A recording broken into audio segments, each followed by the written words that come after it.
As the war in Iraq wages on, a growing number of troops are returning home with extensive wounds. And while advances in medicine make it possible to treat those injuries unlike in any battle before, the Veterans Administration is stretched beyond its resources. News at 9's Kate Stacy found an agency is enlisting the help of surgeons across the nation and even right here in Missouri to help pick up where the government has left off. That's right. The foundation is working to erase both the physical and emotional scars of those who've served our country. The organization operates with the idea of treating troops like stars, Iraq stars.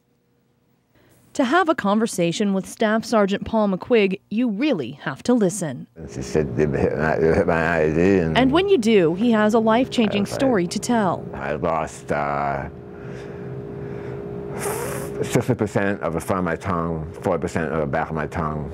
It was an attack that almost landed McQuigg in the morgue instead of on the operating table. My Marines told me that when they put me on the helicopter there, some of them said they didn't think they'd ever see me alive again. A bomb struck the Marines' convoy on February 26, 2006.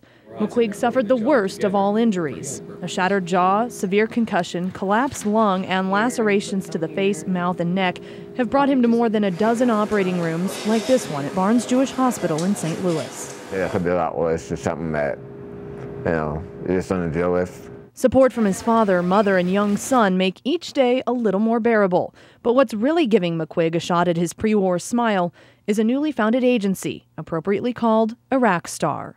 No, I'm not a star or anything like that. I'm just a normal guy that does what he's supposed to do to, get by every day at a time, and that's what I have to do. The organization's founder, Maggie Lockridge, says the play on words is no joke. She considers McQuigg and the more than 24,000 wounded troops coming home heroes.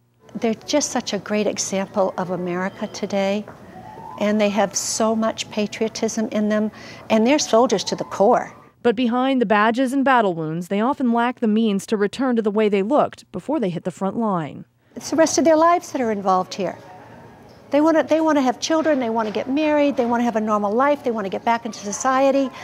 If they feel better about the way they look, they're going to feel better dealing with all of the emotional trauma that they have to deal with also. Lockridge knows. Not only was she a Vietnam-era Air Force nurse, she spent more than a decade catering to celebrities, running a recovery retreat for plastic surgery patients. After seeing news coverage of wartime wounds, though, she focused her resources on reaching out to soldiers. When I saw these young people, it was like, oh my God, I can do something. I know I can. I've got all this basic knowledge. I've got all these surgeons. I've got the time on my hands now. I can do this. In less than a year, IraqStar already has 140 surgeons in 35 states. McQuigg's surgery in St. Louis makes him one of about 20 soldiers seeking help from the nationwide program, picking up the cost of some very expensive procedures. Just the OR, $8,000. Surgeries like this one come with criticism.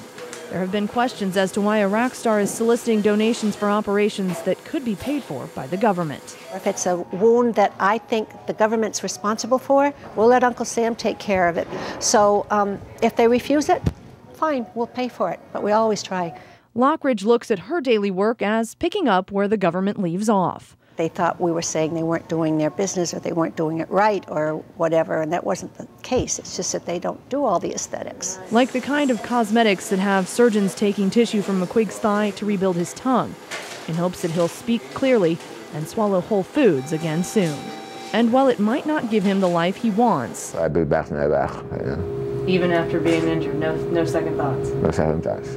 It gives him a chance to support the troops he's no longer taking into combat.